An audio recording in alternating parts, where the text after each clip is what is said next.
ঠাকুর টুকুর যারা আছে তারা বলবে, আত্মীয় স্বজনরা বলবে, আছে না ওদের মধ্যে? বলো বলো।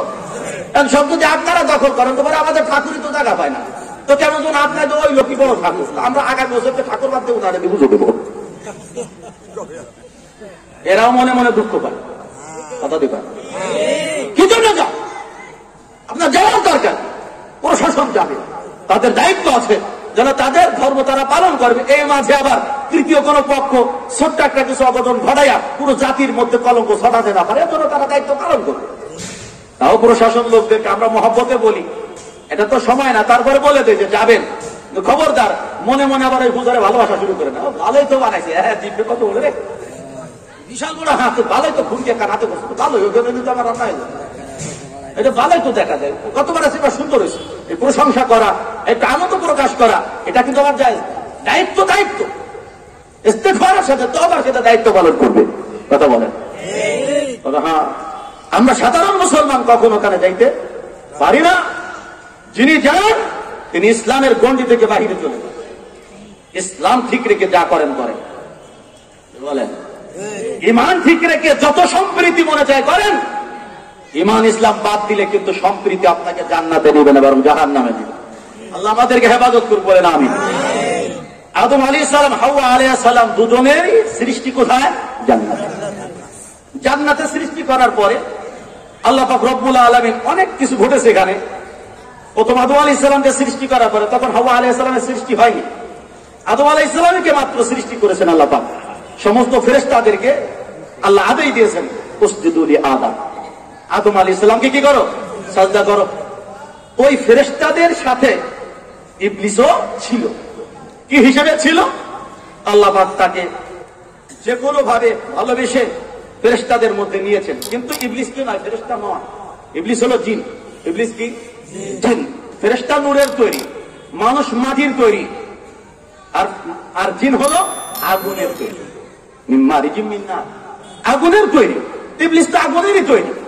আল্লাহ পাক তাকে ভালোবেসেছেন, তার ভালোবাসা, তার জ্ঞান বুদ্ধি, জ্ঞান গরিমা, ইবাদত বন্দেগী সবকিছু খুব চমৎকার ছিল সৃষ্টির পরে। আল্লাহ পাক এর জন্য তাকে ফেরেশতাদের মধ্যে রেখেছেন, যে ফেরেশতাদেরকে প্রশিক্ষণও দিত, ফেরেশতাদের মুআল্লিমও ছিল, বিভিন্ন রওয়ায়াত আছে এখানে। তো আল্লাহ পাক যখন আদেশ করেছেন সমস্ত ফেরেশতাদেরকে, যেহেতু ইবলিসও তাদের সাথে থাকে, এই আদেশের মধ্যে ইবলিসও আছে না, আল্লাহ ইবলিস সহ সমস্ত ফেরেশতাদেরকে বলেছেন আদম আলাইহিস সালামকে সাজদা করো। ফাসাজাদাল মালাইকাতু কুল্লুহুম আজমাউন, আল্লাহ বলেন সমস্ত ফেরেশতারা একসাথে সাজদা করলেন, ইল্লা ইবলিস একজন মাত্র সাজদা থেকে অস্বীকার করেছে, তার নাম কি? ইবলিস। এটা সাজদা করে নাই, আবা আস্তাকবার ওয়া কানা মিনাল কাফির। আল্লাহ বলেন সে অস্বীকার করলো, অহংকার করলো এবং সে কাফেরদের দলভুক্ত হয়ে গেল। আল্লাহ পাক তখন থেকে ইবলিসকে বলছেন, ফাখরুজ, জান্নাত থেকে কি হও? বের হও, ইন্নাকা রাজিম, আজ থেকে তুমি আমার রহমত থেকে কি? চিরবঞ্চিত। ইবলিস চিন্তা করলো এই বিতাড়িত হওয়ার মূল কারণ তো এই আদম আলাইহিস সালাম না, এই লোকটাকে সাজদা করিনি বিধায় আজকে আমার গলায় লানতের ত্বক বেরিয়ে পড়ে গেল, আমি এর দেখে যাব। প্রতিশোধ স্পৃহা তার মধ্যে জাগ্রত হল। যখন কারোর মধ্যে প্রতিশোধের স্পৃহা অন্যায়ভাবে এসে যায়, সে আদালত থেকে, ইনসাফ থেকে, ন্যায় থেকে দূরে সরে যায়, ঠিক না? আদম আলাইহিস সালাম, হাওয়া আলাইহিস সালাম দুজনকে আল্লাহ জান্নাতি পরিবেশের মধ্যে রেখেছেন, সুন্দর করে তাদেরকে বলে দিয়েছেন, ইয়া আদম উসকুন আনতা ওয়া যাওজুকাল জান্নাহ, ও আদম, ও হাওয়া, ও আদম এবং তোমার বিবি অর্থাৎ হাওয়া আলাইহিস সালাম, তোমরা দুজনেই জান্নাতের মধ্যে বসবাস করতে থাকো, যেখান থেকে যা মনে চাই তা খাও, ভক্ষণ করো, যেখানে মনে চাই সেখানে চলে যাও, বাধা নাই। তবে ওই যে একটা গাছ, ওয়ালা তাকরাবা হাদিহিশ শাজারা ফাতাকুনা মিনাল জালিমিন, এই গাছের নিকটে দুজনে যাবে না। এখানে আল্লাহ নিকটে যেতেও নিষেধ করেছেন, অন্য জায়গায় খেতেও নিষেধ করেছেন। বলে খেতে নিষেধ করার থেকে কাছে যাওয়ার নিষেধটা আরো কি গুরুত্বপূর্ণ, বেশি বুঝায়, তাকিদ বুঝায়, ঠিক না বলেন? তুই তো এই মাহফিলে আসবি না, তোর ধরো দ্বারের কাছেও না দেখি, ওই দ্বারের কাছেও না দেখে এর মানে কি ওয়া শুনতে আসা যাবে, তাই না? আচ্ছা, তোর জন্য খানা মেজবানিতে কাছেও না দেখি, গিরানোর জন্য তোর নাকে না লাগে, এত দূরে থাকবি, তার মানে কি খাওয়া যাবে? ওই কৌশলে বলা, মানে আল্লাহ পাক বললেন এই গাছের নিকটেও যাও না, আল্লাহরই হিকমত কি আছে সেটা আল্লাহ ভালো জানে। কিন্তু স্বাভাবিক যেটা দেখা যায়, যেটার প্রতি মানুষের একটু লোভ লাগতে পারে, প্রলোভন যার দিকে মানুষের এসে যায় কখনো কখনো, ওর কাছে না যে দূরে থাকাই ভালো। কাছে গেলে অনেক সময় নিজের অজান্ত মানুষ ফেসে যায়, ঠিক না? আল্লাহ পাক বললেন এই গাছের কাছে যেও না, যদি তোমরা যাও তাহলে তোমরা জালিমদের অন্তর্ভুক্ত হয়ে যাবে। লম্বা সময় পার হয়ে গেছে। আদম হাওয়া আলাইহিস সালাম দুজনেই আলাইহিস সালাম জান্নাতের মধ্যে যা মনে চায় খাচ্ছেন, ফিরছেন, ঘুরছেন, দেখছেন। জান্নাতের নাজ ও নিয়ামতের তো কোনো কি নাই, শেষ নেই। একটা সময় ইবলিস ওয়াসওয়াসা দিয়েছে দুজনকেই। আদম আলাইহিস সালামের ব্যাপারে আল্লাহ বলেন, ফানাসিয়া, তোমার আদম এই যে ওয়াদার কথা আমার সাথে ছিল, যে গাছের নিকটে যাবে না, খাবেও না, এই কথাটা সে কি ভুলে গেল। কি হলো বলেন নাকি? ভুলে গেল। ভুলে যাওয়ার কথাটা আল্লাহ বলেছেন। এটার পরে মুফাসসিরিনে কেরামের অনেক আলোচনা। একটা মানে খুবই গুরুত্বপূর্ণ কথা এবং খুবই একটু মানে সূক্ষ্ম এবং তীক্ষ্ণ কথা। আমার ওদিকে ইচ্ছা নাই, আল্লাহ ভুলে যাওয়ার কথা বলেছেন। আমাদের এই উম্মতের জন্য তো আরো স্পেশাল সংবাদ আছে। নবীজি আলাইহিস সালাম বলেন, রুফিআ আন উম্মতি আল খাতা ওয়ান নিসিয়ান। আমার উম্মত থেকে যদি ভুল করবে কিছু হয়ে যায়, ঘটে যায়, কত বিস্তৃতিজনক কারণে ভুলে গেছে, মানে তার মস্তিষ্কের থেকে আউট হয়ে গেছে, একদম পুরো ধুয়ে বসে, মানে মেমোরি যখন ডিলেট হলে সাফ হয়ে যায়, ওরকম হয়ে গেছে। আল্লাহ পাক এর নবী বলেন, এর কারণে যে পাপ বা ধরপাকড় হওয়ার কথা, এটা আল্লাহ তুলে দিয়েছেন, মাফ করে দিয়েছেন।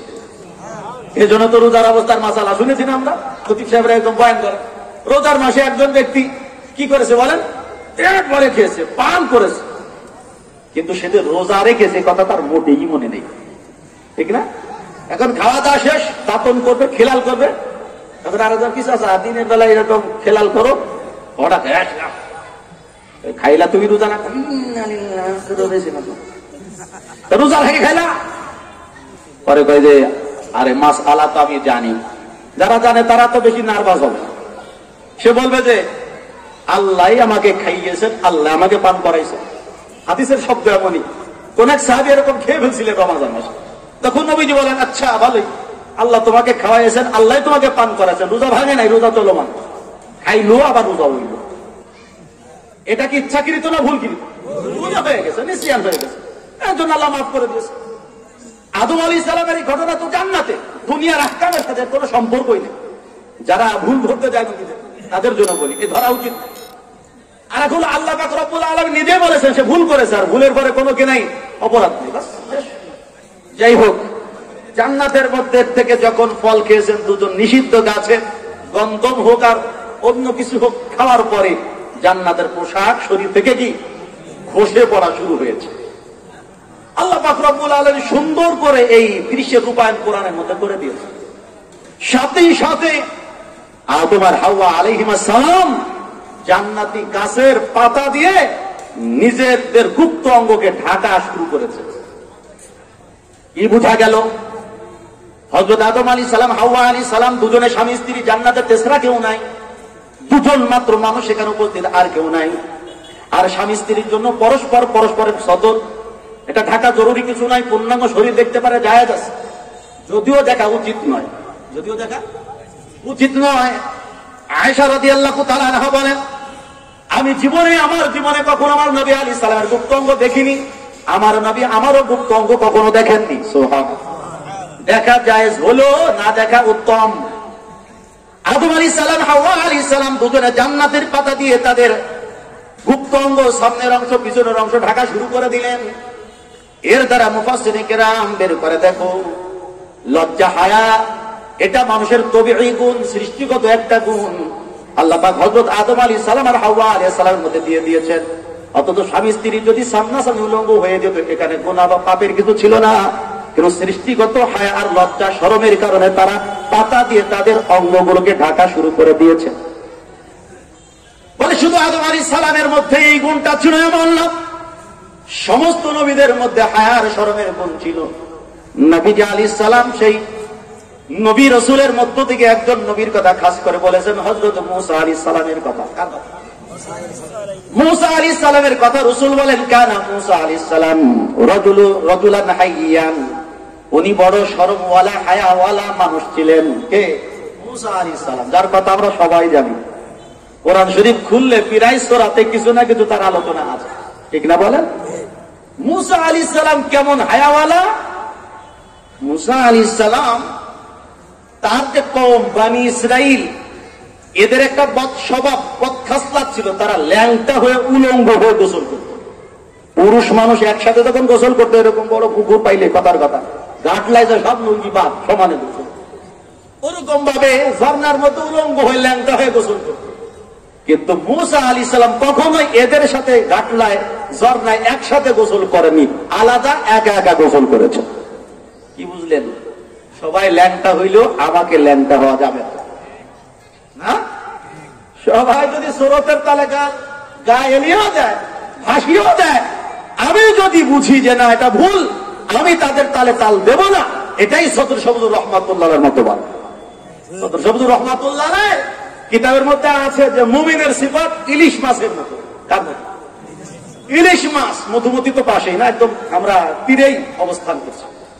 এই মধুমতির মধ্যে ইলিশ মাছ চলে। ইলিশের সিফাত সবসময় স্রোতের বিপরীতে চলে, স্রোতের তালে তালে চলে না। বলে ইলিশ মাছের মতো মুমিন হবে। সবাই যদি স্রোতের সাথে গাকে এলিয়ে দেয়, ছেড়েও দেয়, সেইভাবে চলে যদি ইমান চলে যায়, মুমিন কখনো সেটা হতে দিতে পারে না। এক অবিচল থাকবে, পৃথিবীর থেকে পাহাড় জায়গা থেকে সরে যেতে পারে সম্ভব, কিন্তু ইমানদার তার ইমান থেকে কখনো এক চুল পরিমাণ, বিন্দু বিসর্গ পরিমাণ বিচ্যুত হতে পারে না। হযরত মুসা আলাইহিস সালাম একাকী গোপনে গোসল করতেছে।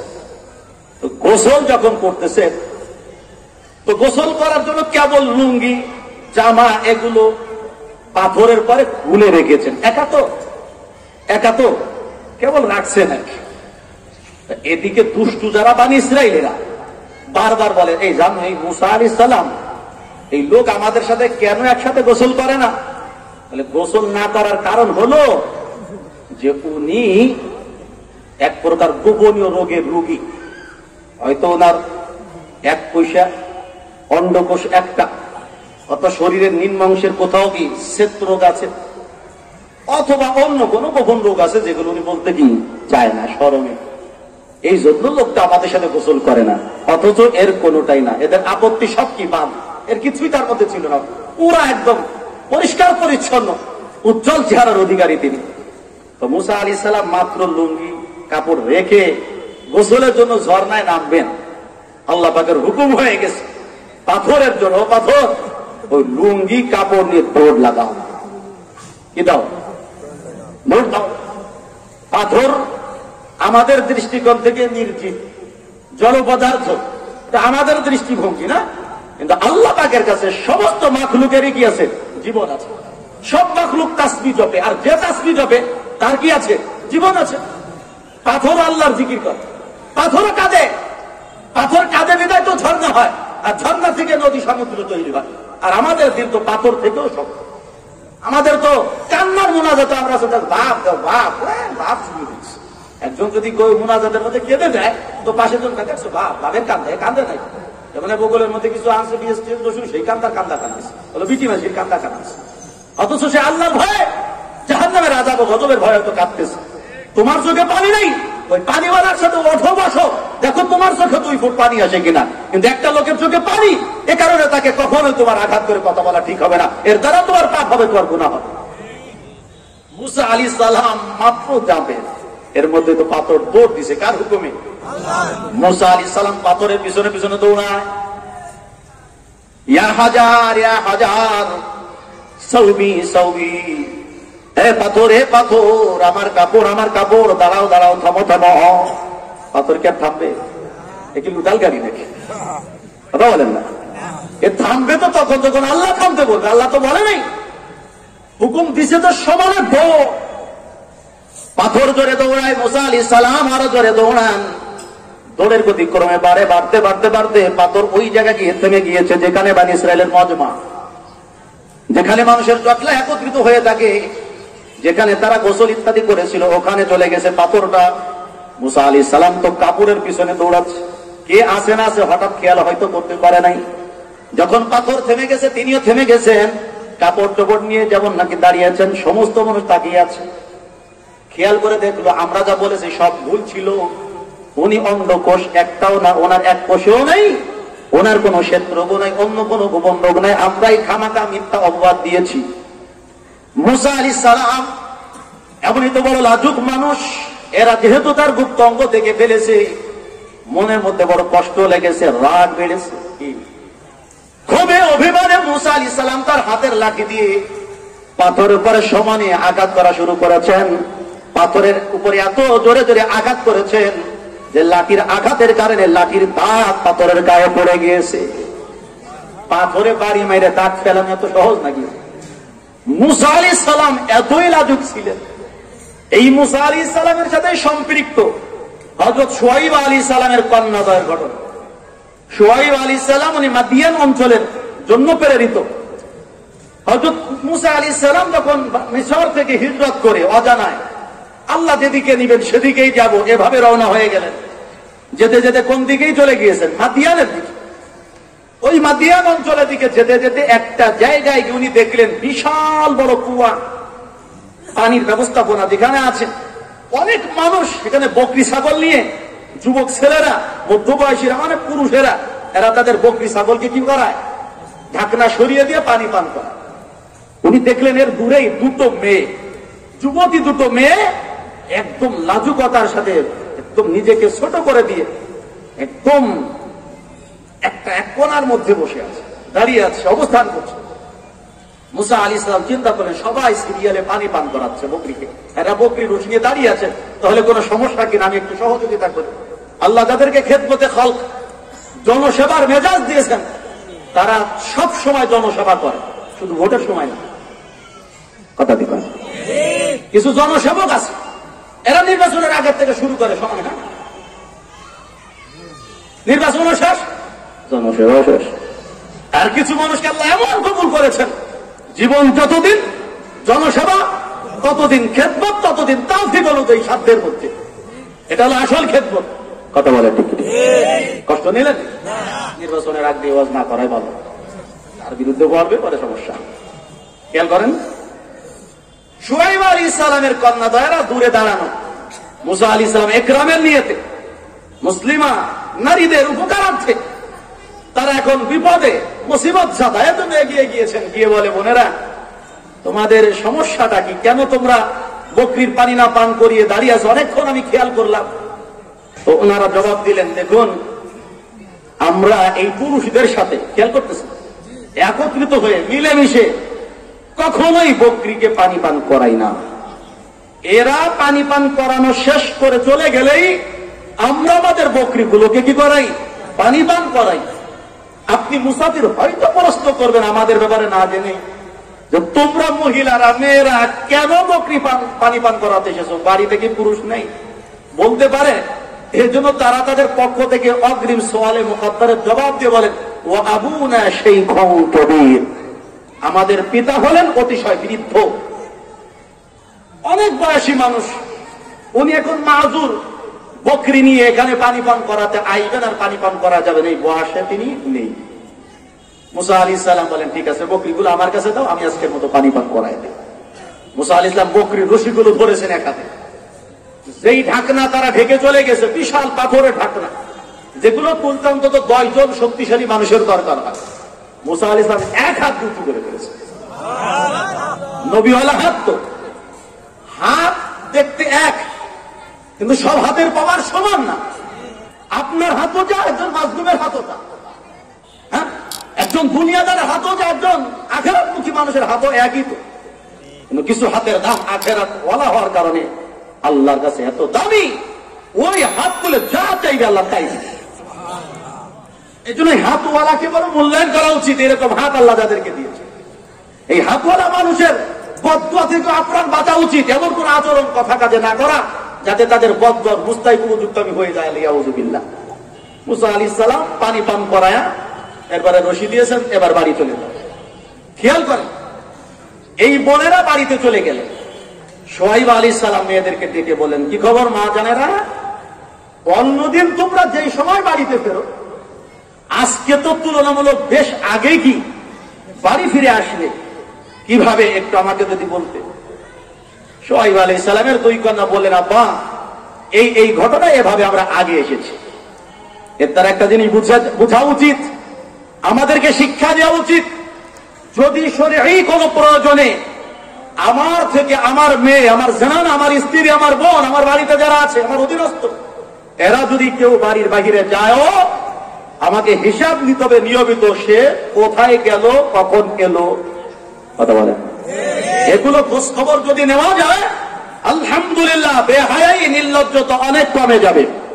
আজকে তো আমরা মায়েরা, বাবারা, যুবতীদের ঘর থেকে কখন বের হয়ে গেল আর কখন ফিরলো এটা আমরা খোঁজও নেই না, অথবা কখনো জিজ্ঞাসা করি না যে মা আজকে কোথায় গিয়েছিলে, এই 8 ঘন্টার একটু কারগুজারি শোনাও, কোথায় কোথায় তোমার 8 ঘন্টা ব্যয় হলো। আমরা অনেকে ভয়ও পাই, মেয়েদেরকে সাহসী পাই না জিজ্ঞাসা করার। কি বলেন? শুআয়ব আলাইহিস সালামের স্নেহ আর শাসন একত্রিত হওয়ার কারণে তো তার ওই মর্তবাওয়ালী ছিলেন। আমরা যদি আমাদের সন্তানদেরকে স্নেহের সাথে শাসনও দিতাম, তাহলে এতটা নষ্ট হতে পারতো না। জামানাকে দোষ দিয়ে লাভ নাই, জামানা কখনো নিজে পরিবর্তন হয়নি, হবেও না। মানুষ পরিবর্তন হলে জামানার পরিবর্তন হয়। যুগ কোন জানদার জীবিত বস্তু নয় যে একা একা নড়ে চড়ে পরিবর্তন হয়ে যায়। আমরা পরিবর্তন করি, তাই যুগের নাম বলি যুগ খারাপ, জামানা খারাপ। আরে জামানা খারাপ না, আমরা খারাপ। আলী হোসেন রহমাতুল্লাহর বয়ান আমি একদিন শুনেছি যে জামানারে গালি দাও, জামানা খারাপ না, বেটা তোরা খারাপ। কষ্ট নিলে আজান একটু পরে হবে। তো হযরত শুআয়ব আলাইহিস সালাম মেয়েদেরকে বলেন, আচ্ছা এত বড় পরোপকারী মুসাফির, সে একদম খালি হাতে চলে যাবে, হতে পারে না। তোমরা একজনে গিয়ে আমার পক্ষ থেকে তাকে সালাম জানিয়ে বলো যে আব্বা যে আপনাকে ডেকেছেন, আপনার এই মহৎ কাজের জন্য তিনি উজরত প্রতিদান দিবেন। কারণ নবীরা এত মহৎ হন, ভালো কাজ করলে অবশ্যই কিছু না কিছু প্রতিদান তাদেরকে জানিয়ে দেন।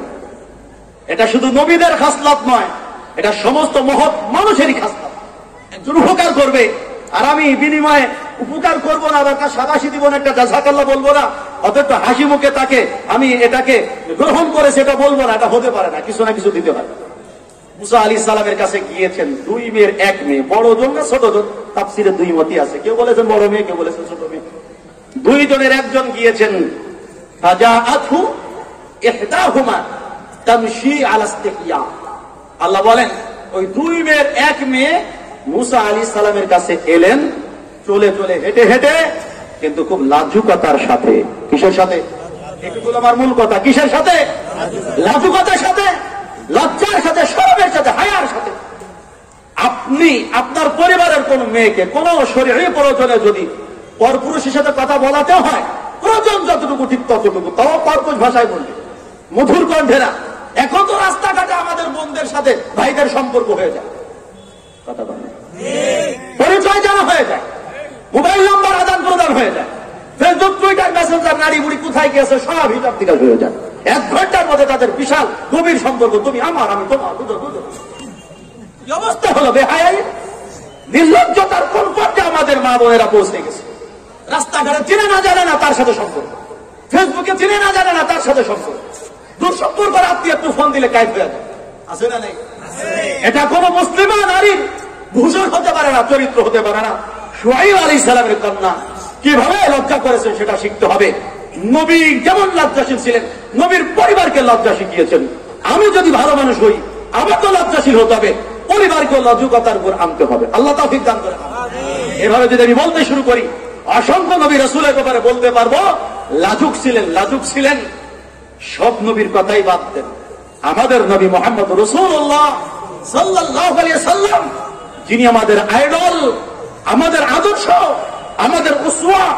লাকাদ কানা লাকুম ফি রাসূলিল্লাহি উসওয়াতুন হাসানাহ। আল্লাহ বলেন নিশ্চয় তোমাদের জন্য আল্লাহ পাকের রাসূল তথা আমার রাসূল মুহাম্মদ রাসূলুল্লাহ সাল্লাল্লাহু আলাইহি সাল্লামের মধ্যে রয়েছে উত্তম আদর্শ, অনুপম দৃষ্টান্ত, নমুনা। জীবন কিভাবে চালাবেন, গঠন করবেন, ব্যক্তিগত পর্যায়ের থেকে নিয়ে আন্তর্জাতিক পর্যায় পর্যন্ত সর্বক্ষেত্রে সর্বোৎকৃষ্ট, সর্বজমানার শ্রেষ্ঠ আদর্শ হলো মুহাম্মদ রাসূলুল্লাহ সাল্লাল্লাহু আলাইহি সাল্লামের আদর্শ। নবীজি আলাইহিস সালামের ব্যাপারে সাহাবায়ে কেরাম বলেন, কানা রাসূলুল্লাহ সাল্লাল্লাহু আলাইহি সাল্লাম আশাদ্দু হায়াআন আও আশাদ্দা হায়াআন মিনাল আযরা'i ফি খিদরিহা। একজন কুমারী নারী, এটা বলা কোন মুসিবত হয়ে গেছে। যা দিয়ে বুঝবো তাও পারি না। একজন কুমারী নারী, নতুন যে নবযৌবনী, নতুন যৌবনে যে মেয়েটি পদার্পণ করে, হায়া আর লজ্জা এত বেশি তার মধ্যে বিদ্যমান থাকে যে ঘরের মধ্যে একদম আপনজনের মধ্যে যার সাথে তার দেখা দেওয়াও কি যায়। যেমন একটি মেয়ে তার মামার সাথে, আপন মামার সাথে, আপন মামা কি মামা, আপন মামারও তো আমার ব্যাখ্যা করা লাগে। আরে ওর মায়ের আপন ভাই বা সৎ ভাই, মা এক অথবা বাবা এগুলো আপন মামা, কথা বলে। এখন আমরা তো তেনা পেঁচাইয়া 14 পুরুষ বড় কাহার আপন মামার সাহিত্য বেশি, এই মামা না, এটা শরিয়ত গ্রহণ করে না। আপন মামা এর সাথে তো মেয়েটির দেখা দেওয়া যায় নাকি, তার আপন চাচার সাথে দেখা দেওয়া যায়, এরপরে নানার সাথে, আপন নানা, আপন দাদার সাথে, আপন চাচার সাথে, আপন ভাতিজার সাথে, আপন ভাগ্নের সাথে দেখা দেওয়া যায়, নিজের বাবার সাথে, নিজের আপন মায়ের ভাইয়ের, পেটের ভাইয়ের সাথে দেখা দেওয়া যায়। কিন্তু নতুন যখন একটি মেয়ে নবযৌবনী হয়, নতুন জোয়ানি পদার্পণ করে, এতটাই লাজুক থাকে, সে আপন জনের সামনেও জড়ো বড় হয়ে থাকে, তাদের সাথে অনেক সময় দেখা করতে চায় একান্ত প্রয়োজন ছাড়া। নবীজি আলাইহিস সালামের ব্যাপারে সাহাবায়ে কেরামের মত এটা বাস্তব যে নবীজি আলাইহিস সালাম এই কুমারী মেয়েদের থেকেও, যারা গৃহের মধ্যে নিজেকে লুকিয়ে রাখতেন, পর্দার সাথে রাখতেন, এর থেকেও অধিক হায়াওয়ালা, লজ্জাওয়ালা, শরমওয়ালা ছিলেন আমাদের নবী সাল্লাল্লাহু আলাইহি ওয়াসাল্লাম। এটাকে আবি ওয়া উম্মি ইয়া রাসূলুল্লাহ। নবীজি আলাইহিস সালামের ব্যাপারে সাহাবায়ে কেরাম বলেছেন কথা, নবীজি আলাইহিস সালাম যখন রাস্তা দিয়ে হাঁটতেন তখন তার দৃষ্টি জমিনের দিকে থাকতো, অবনমিত থাকতো, ডানে বামে এদিক ওদিকে তাকাতাকি করতেন না, নজরে হেফাজত করতেন। লজ্জা শরমের কারণে নবীজি আলাইহিস সালাম অনেকের দিকে পূর্ণাঙ্গ দৃষ্টিতে তাকাতেন না।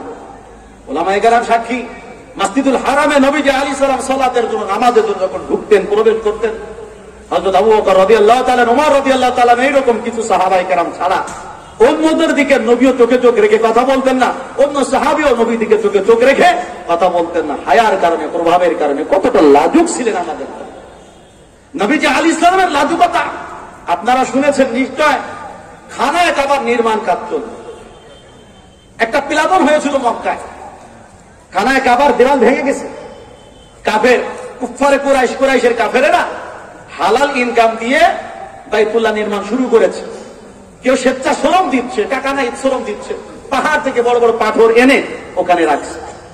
ওই জায়গায় স্বেচ্ছাশ্রম দিয়ে মসজিদ নির্মাণের জন্য আল্লাহ পাকের নবী, আমাদের নবী মুহাম্মদ রাসূলুল্লাহ সাল্লাল্লাহু আলাইহি ওয়াসাল্লাম আছে, সাথে আছেন হযরত আব্বাস রাদিয়াল্লাহু তাআলা, নবীজির আপন চাচা, বয়সে মাত্র 2 বছরে বড়। আল্লাহ পাকের নবীর থেকে আব্বাস রাদিয়াল্লাহু তাআলা চাচা, মাত্র 2 বছরের বয়সে বড়।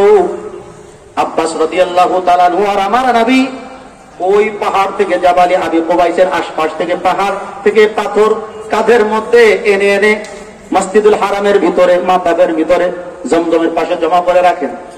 কিন্তু আল্লাহ পাকের নবী আলাইহিস সালামের চেহারা যেমন সুন্দর, শরীরটা অরম নরম তুলতুলে, পাথর যখন রাখেন লাল হয়ে যায়, রক্ত দেখা যায়। আব্বাস রাদিয়াল্লাহু তাআলা বলে, বাজান, চাচা যান, ভাতিজা আমার, এক কাজ করো, একটা পিড়া বানাও। কি বানাও? চিনি তো, মাথায় দেয়, গামছাও হয়, লুঙ্গি হয়, হয় না? একটা কিছু তোমার ঘাড়ের মধ্যে দিয়ে দাও, কাঁধের মধ্যে দিয়ে দাও, ওর উপরে পাথর রাখো, তাহলে তোমার কাঁধের মধ্যে রক্ত জমা হবে না, তোমার ব্যথা অনুভব হবে না। বিড়া পাবে কোথায়? আব্বাস রাদিয়াল্লাহু তাআলা বলে, তোমার লুঙ্গিটা খুলে বিড়া বানাও। দেখো সমস্ত মুরব্বীরা ল্যাংটা হয়ে হয়ে খানায় কাবার পাথরগুলো পাহাড় থেকে আনে। মুরব্বীরা যদি ল্যাংটা থাকে, যুবকের ল্যাংটাতে সমস্যা কোথায়? কথা বলেন। বাপ চাচা দাদা ভাই সবাই ল্যাংটা, তুমি একটু হও। নবীজি আলাইহিস সালাম বলেন, চাচা যান, আমি লজ্জা পাই, আমার শরম লাগে, খবরদারের কথা আর বলবেন না। সিরাতের কিতাবে পাওয়া যায় আব্বাস রাদিয়াল্লাহু তাআলা আল্লাহ পাকের নবী মুহাম্মদ রাসূলুল্লাহ সাল্লাল্লাহু আলাইহি সাল্লামের যেখানে গিট্টু দেওয়া লুঙ্গিটা, ওইখানে কেবল ধরে টান দিবেন, আর টান দিলে খুলে যাবে জোরপূর্বক। সাথে সাথে আল্লাহ পাকের নবী বেহুশ হয়ে গেছেন। সুবহানাল্লাহ। আর এমন একটা আলোর ঝলক আব্বাস রাদিয়াল্লাহু তাআলা দেখেছেন, সেটা দেখার পরে ওনার টান দেওয়ার সাহস দূর হয়ে গেছে। নবীজি আলাইহিস সালামকে সবাই হুশের মধ্যে আনলো। সিরাতের কিতাবে এটাও পাওয়া যায়, আল্লাহ পাক রব্বুল আলামিনের পক্ষ থেকে জিবরিল আলাইহিস সালাম ফেরেশতাদেরকে নিয়ে নবীজির কোমরের মধ্যে এমন ব্যবস্থাপনা করে দিয়েছিলেন, সারাদিন ধরে টানাটানি করলেও লুঙ্গি কেউ খুলতে পারতো না। এতই আমার নবীজির বেশি ছিল। আমরা সেই নবীর উম্মত, আমাদের মধ্যে হায়ার গুণ আসার দরকার আছে না নাই? একটু জোরে বলেন, হায়ার গুণ আনার দরকার আছে না নাই? আল্লাহ পাকের নবী মুহাম্মদ রাসূলুল্লাহ সাল্লাল্লাহু আলাইহি ওয়াসাল্লামের এই শিক্ষা সমস্ত সাহাবায়ে কেরামের মধ্যে ছিল। সাহাবায়ে কেরামের মধ্যে বড় এক সাহাবিয়া নবী আলাইহিস সালামের তয়া হযরত ফাতিমা যুহরা রাদিয়াল্লাহু তাআলা আনহা। ইন্তেকালের আগে ওনার খাদিমা পরিচারিকা আসমা বিনতে উমাইস রাদিয়াল্লাহু তাআলা আনহাকে বলেন, এ আসমা, ফাইদা আনা মিতু, অতঃপর আমি যখন মৃত্যুবরণ করব, আমি যখন মারা যাব, ইগসিলিনি আনতি ওয়া আলী, তুমি আর আমার স্বামী আলী রাদিয়াল্লাহু তাআলা এ দুজনেই মাত্র আমাকে গোসল দিবে। গোসলের কাজে অন্য কাউকে লাগাবে না, অন্য কোন পর নারীকেও লাগাবে না, শুধু তুমি থাকবে, তুমি আমার খাদেমা, আর আমার স্বামী সেও থাকবে। আগিয়ে দে পানি ইত্যাদি, আর মহিলা সে তো গোসলের জন্য যা করার করবে, সহযোগীর জন্য আলী। এতটুকু মাত্র, আর কেউকে রাখবে না। কারণ আনা আস্তাহি, আমি লজ্জা পাই, ইস্তাকবাহতু, আমি এটাকে খারাপ জানি। এই যে এভাবে মানুষ এসে গোসলের সময় ভিড় করবে, এটা খারাপ জানি। আর আমাদের দেশে পুরুষ আর মহিলা নাই, মরলেই গণহারে দেখতে যায়। পুরুষ পুরুষকে দেখে, নারীরাও পুরুষকে দেখে, মহিলা মারা গেল পুরুষ মহিলা সবাই দেখে। নিষেধ করলো মানে না, আছে না নেই? এটা কি বাবা জায়েজ আছে? একজন পর নারী পর পুরুষকে দেখতে পারে না, একজন পর পুরুষ পর নারীকে দেখতে পারে না। মৃত্যুর আগেও যেমন পারবে না, মৃত্যুর পরেও পারবে না। অথচ আমাদের দেশে এগুলো মানাই হয় না। তো মানলে সেগুলো নিয়ে আরো অনেক খারাপ কথা বলা হয়। আলী রাদিয়াল্লাহু তাআলা আনহুকে ফাতিমা রাদিয়াল্লাহু তাআলা আনহা বলে, স্বামী, আমি যখন মারা যাব, যতটা পারেন গোপনীয়তার সাথে অল্প সময়ের মধ্যে রাতের বেলায় আমাকে দাফন করবেন। আয়েশা সিদ্দিকা রাদিয়াল্লাহু তাআলা আনহা বলেন, আশাত ফাতিমা রাদিয়াল্লাহু তাআলা আনহা বাদান নবী সাল্লাল্লাহু আলাইহি ওয়াসাল্লাম 6 আশহুর। নবীজির ইন্তেকালের পরে হযরত ফাতিমা রাদিয়াল্লাহু তাআলা আনহা পৃথিবীর মধ্যে আর 6 মাস বেঁচে ছিলেন। এরপরে তার ইন্তেকাল হয়ে গেছে, সুম্মাস্তুফিয়া, এরপরে তার ইন্তেকাল হয়ে গেছে। ইন্তেকাল যখন হয়ে গেছে, ওসিয়ত অনুযায়ী আলী রাদিয়াল্লাহু তাআলা আনহু অল্প লোকের উপস্থিতিতে জানাজা দিয়ে রাতের বেলায় তার খাটিয়াকে আরো কাপড় দিয়ে আচ্ছাদিত করে ঢেকে তারপরে তাকে কবরে নামিয়েছেন, যেন কেউ বলতে না পারে ফাতিমা এত লম্বা ছিল রাদিয়াল্লাহু তাআলা আনহা, যেন কেউ বলতে না পারে ফাতিমা রাদিয়াল্লাহু তাআলা আনহা মোটা দেহের অধিকারিণী ছিলেন, দৈর্ঘ্যে প্রস্থে এমন ছিলেন, এটা যেন কেউ বলতে না পারে। এর জন্য এত সুন্দর ব্যবস্থাপনা করে রেখেছেন। তাহলে কতটা হায়া ওয়ালি ছিলেন। তিনিও তো নবীজির উম্মত, আমরাও উম্মত, তারও হায়া, আমাদেরও হায়া। আসলে আমাদের হায়া নাই, আমরা তো আস্তবে হায়া। হযরত সাইয়্যিদ ইবনে হারিস রাদিয়াল্লাহু তাআলা মসজিদে যাচ্ছেন নামাজ আদায়ের জন্য। প্রত্যেক ওয়াক্তে তিনি তাকবীরুল সাথে নামাজ আদায় করেন। যে কোনো কারণে একদিন উনি যখন নামাজ আদায় করতে গিয়েছেন, গিয়ে দেখেন মুসল্লিনে কেরাম জামাত শেষ করে মসজিদ থেকে বের হচ্ছে। অনেক সময় হয়, কিন্তু হঠাৎ করে সময় যদি পরিবর্তন হয়ে যায় মসজিদের জামাতে, যেই লোকটি একদিন 2 দিনের জন্য ছিল না এলাকাতে, সে হঠাৎ করে মনে করবে আগের মতোই হয়তো আজও 7:30টায় নামাজ। কিন্তু শীতের বেলা এখন তো আস্তে আস্তে করে সূর্য আগে ডুবে যাচ্ছে, 7:15টায় না, একসময় 7টায় নামাজ হবে। যে কোনো কারণে হঠাৎ করে যে কোনো এক নিয়মিত মুসল্লিও জামাত ফেল করতে পারে, কি হয় না? হযরত সাইয়্যিদ ইবনে হারিস রাদিয়াল্লাহু তাআলা যখন নাকি দেখলেন মানুষগুলো মসজিদ থেকে বের হচ্ছে, আস্তে করে যায়েদ রাদিয়াল্লাহু তাআলা আনহু তাওয়ারা বাইতান, এক ঘরের মধ্যে গিয়ে আত্মগোপন করে লুকিয়ে গেলেন, পলালেন, যেন কেউ তাকে দেখতে না পারে। কেউ তো দেখে ফেলেছেন, অন্তত বাড়িওয়ালা তো দেখেছেন যে হযরত যায়েদ আমাদের ঘরের মধ্যে হঠাৎ করে আত্মগোপন করেছেন, কারণটা কি? মানুষ চলে গেলে ওনাকে জিজ্ঞাসা করা হলো, ভাই যায়েদ, আপনি মসজিদের মধ্যে না গিয়ে কেন বাড়ির মধ্যে আত্মগোপন করলেন? বলে, ভাই শোনো, আমি সাইদের মত হলো যেই মানুষটি মানুষকে লজ্জা করে না, মানুষ থেকে লজ্জা পায় না, সে আমার রব্বে কারীম আল্লাহকেও লজ্জা পায় না, মানুষকেও লজ্জা করা লাগে। কি বলে? মানুষকেও কি করা লাগে? লজ্জা করা লাগে। এর মানে হলো আমি যদি আজকে এই অবস্থায় মসজিদে ঢুকি, যারাই বের হচ্ছে জিজ্ঞাসা করবে না, হুজুর ও ভাই কি কর, জামাত পান নাই নাকি? না পাই নাই। জামাত পান নাই, কেমন একটা কথা, অনেক কথা হবে।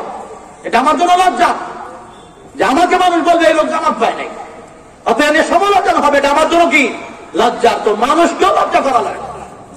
এইরকম লজ্জা সব সাহাবীদের মধ্যে ছিল, এরকম লজ্জা তাবি মুজাহিদিনের মধ্যে ছিল, এরকম লজ্জা আর মুসলমানের মধ্যে ছিল।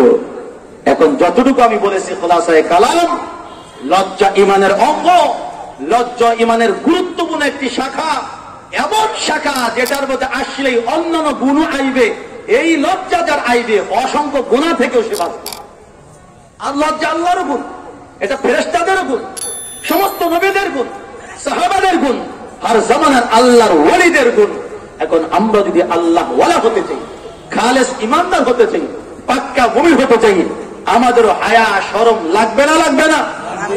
সমাজের চিত্রটা একটু তুলে ধরেন 2 মিনিটে। কি অবস্থা হায়া? আগে তো মুরব্বী বয়সের মানুষ দেখলো, ওই যে বললাম মানুষকেও লজ্জা পাইত, মানুষের লজ্জায়ও অন্যায় কাজ থেকে মানুষ বাঁচত। এখন গাড়িতে উঠেন তো এক কিসিমের বয়স্ক না, অল্প বয়সী, মাত্র যারা যুবক যুবতী হয়েছে বা ভার্সিটি লেভেল পর্যন্ত, দেখবেন আপনি মুরব্বী, দাদা বয়সী, বাবা বয়সী, চাচা বয়সী, ফুফা বয়সী, খালু বয়সী, আপনি আলেম, আপনি তাবলীগওয়ালা, আপনি পাগড়িওয়ালা, আপনি জুব্বাওয়ালা, আপনি তাসবিহওয়ালা, আপনি কুরআনওয়ালা, যাই হন হন, ওদের মতো বেহায়াই গাড়ির মধ্যে পর্যন্ত ওপেনে প্রকাশ্যে করতে থাকে, ঠিক না?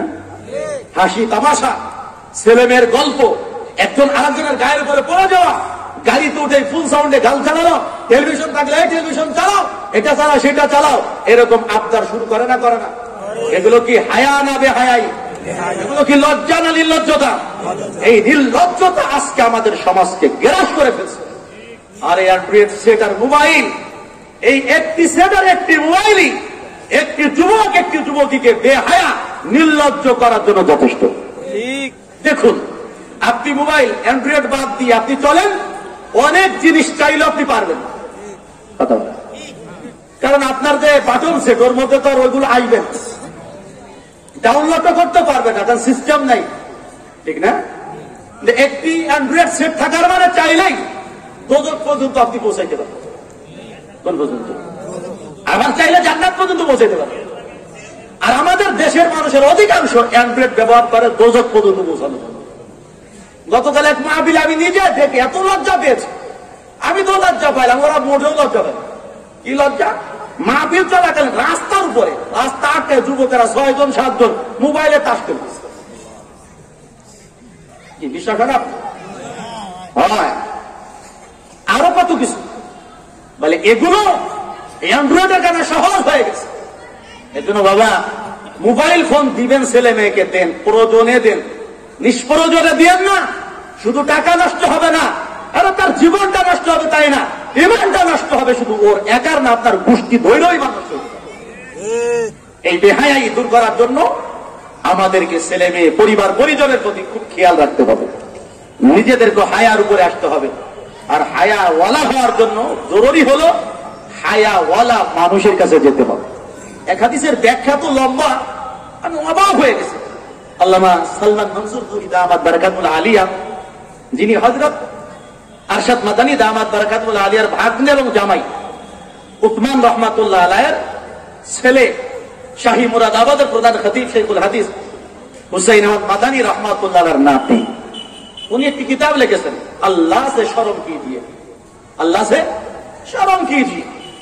ওর মধ্যে যেই আলোচনা উনি এনেছেন, কোরআন হাদিসের আলোচনা, আমি কিন্তু নকল করে বললাম, নিজের থেকে কিছু বলার যোগ্যতা নেই।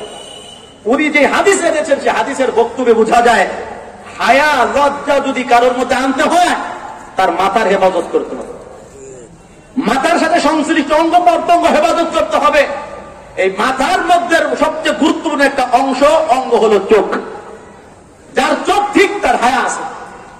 যার চোখের ব্যবহার এলোমেলো, তার হায়া নাই। তাই সরাসরি কোনো পর্দারি দেখুক, অত টেলিভিশনের পর্দায় দেখুক, অথবা কোনো প্রোগ্রামে স্টেজ শোতে কোনো পর্দারিকে দেখুক, অথবা মোবাইলের স্ক্রিনের মধ্যে দেখুক, এসবগুলোই বেহায়াগির কারণে হয়, নির্লজ্জতার কারণে হয়। যে মুমিন বলবে হায়াওয়ালা, সে তার চোখের হেফাজত করবে। হায়াওয়ালা যদি হতে চাই, কানের হেফাজত করবে। কিসের হেফাজত? এই কান দিয়ে কোনো বাজে কথা শোনা যাবে না, গীবত শোনা যাবে না, শেখায়ত শোনা যাবে না, চগলখড়ি শোনা যাবে না, গান শোনা যাবে না, গালিগুলো শোনা যাবে না। মুসলিমের বিরুদ্ধে, মানবতার বিরুদ্ধে, যে কোনো প্রাণীর বিরুদ্ধে ষড়যন্ত্র হয় এমন সলা পরামর্শ বসে শোনা যাবে। কথা বলেন। এই প্রসঙ্গে যদি আসি, নির্বাচনের মিটিংও বসা যাবে না, কারণ ওই জায়গায় পরের ক্ষতি ছাড়া বারো উপকারের কথা খুব একটা হয় না, ঠিক না বাবা? বলে হায়াওয়ালা যদি হতে চান, জিহবা জবানের হেফাজত করতে হবে।